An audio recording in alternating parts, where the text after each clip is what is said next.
Hi friends, welcome to this world of personal finance, जहाँ पे इंसान की मजबूरी को काफ़ी हद तक मोनेटाइज किया जाता है by the various banks and NBFCs.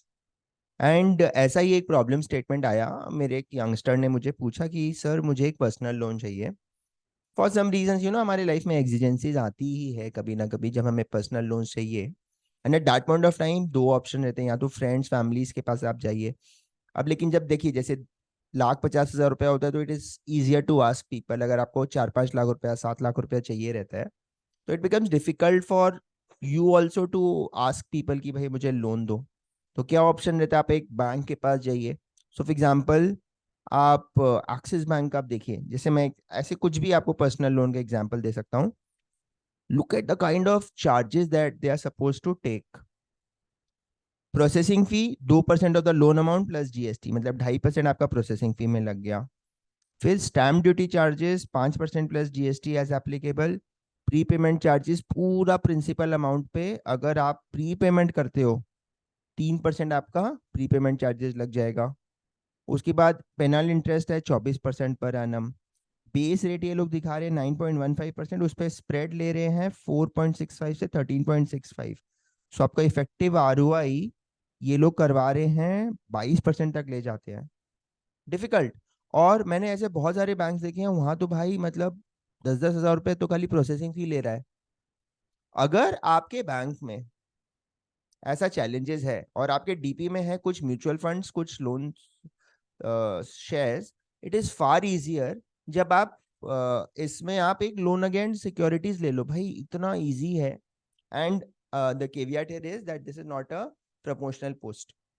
ये सिर्फ मैं आपके साथ शेयर कर रहा हूँ बिकॉज ऐसा बहुत लोगों के साथ होगा कि 5-7 लाख 10 लाख रुपए आपके पास शेयर्स एंड म्यूचुअल फंड्स हैं और आपको पता ही नहीं कि भाई अगर पर्सनल लोन लेता है तो आप उसको आराम से प्लेज कर सकते हैं। सो जैसे अब मैं आज डिस्कस करूंगा आपसे स्मॉल केस और जीरोधा दोनों। And to buttress the point that it is not a paid thing, I am actually showing both things. So आपके जो स्टॉक्स है म्यूचुअल फंड्स हैं डीमैट अकाउंट में, आप उसके अगेंस्ट लोन ले सकते हो। 25,000 से लेके 1 करोड़ तक का आप लोन ले सकते हो। और 1 साल तक का लोन हो सकता है, फिर ऑटो रिन्यूअल भी है 1 साल के बाद। एंड क्या रेट ऑफ इंटरेस्ट है? Flat. Remember it is a flat annualise rate of 10.5%। Single stock lending है, बहुत बड़ा आपका लिस्ट ऑफ अप्रूव्ड स्टॉक्स है। लोएस्ट प्रोसेसिंग फी जहां पे 10-10 हज़ार रुपए लेते हैं, यहाँ पे 400 रुपया प्रोसेसिंग फी। प्रीपेमेंट चार्जेस नील, कोई भी हिडन चार्जेस नील। तो जब एक बैंक में पर्सनल लोन लेने जाते हो उसमें जिस लेवल का आपको चार्जेस दिया जाता है उसके हिसाब से आप देखेंगे तो इनका लिस्ट ऑफ अप्रूव्ड स्टॉक्स है। For example L&T, BEL, ABB etcetera. And it's a huge list from that perspective. ठीक है, इतने सारे म्यूचुअल फंड्स हैं और सबके पास म्यूचुअल फंड शेयर्स रहते ही हैं। उस पे ये आपको 100 रुपए के म्यूचुअल फंड पे 45 रुपए का भी लोन देगा, फिर भी आपका इन मेनी केसेस काम बन जाएगा। आपको खाली प्लेज करना है इसको। एंड लोन टू वैल्यू ये लोग खुद निकाल के कि फॉर एग्जाम्पल आपके पास अगर 5 लाख रुपए का सिक्योरिटीज है तो मैक्सिमम लोन आरबीआई गाइडलाइंस के हिसाब से 2.5 लाख रुपया दिया जा सकता है 50% का।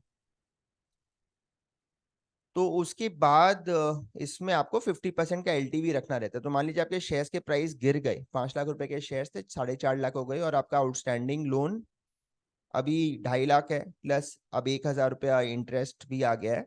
सो 55.78 हो जाएगा। सो उसको आरबीआई गाइडलाइंस बोलता है कि आपको 50% तक ही लाना है। सो इसके लिए आपको थोड़ा सा क्वेश्चन रखना पड़ेगा।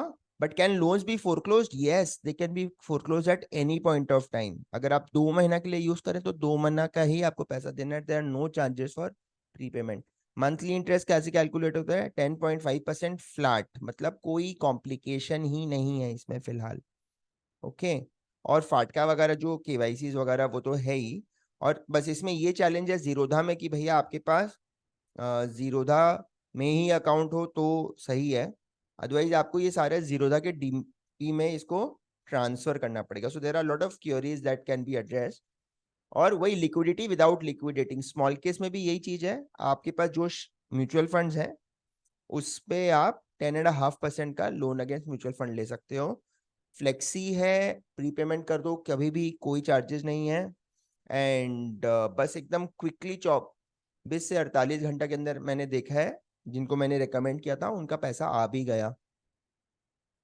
सो ये काफी इंटरेस्टिंग है एज कम्पेयर टू ये जो पर्सनल लोन है। आप और पर्सनल लोन आप किसी का भी देख लो, सब के सब में आपका पर्सनल लोन का ये जो पेमेंट है, फोरक्लोजर है, लेट ईएमआईज है, जीएसटी, वेरिफिकेशन चार्जेस लेता है, प्रोसेसिंग फी लेता है, bank to bank duplicate statement लेता है। तो आप देखिए प्रोसेसिंग फी,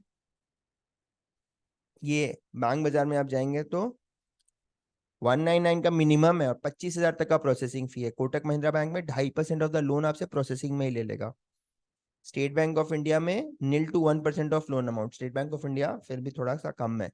यस बैंक में फिर 2.5%, यूनियन बैंक 0.5%। तो पीएसयूज में फिर भी कम है, पीएसयूज में लेकिन वो आपको लोन नहीं देगा उतना एजिलिटी के साथ।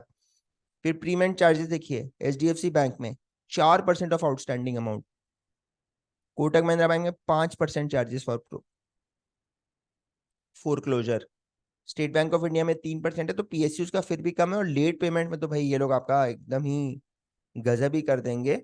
सो ये आपको लिए एक अच्छा यूजफुल चीज हो सकता था, मुझे लगा, मैं इसलिए मैंने आपके साथ शेयर किया है। सो ये वीडियो आपको कैसे लगा मुझे प्लीज बताइएगा कमेंट सेक्शन में।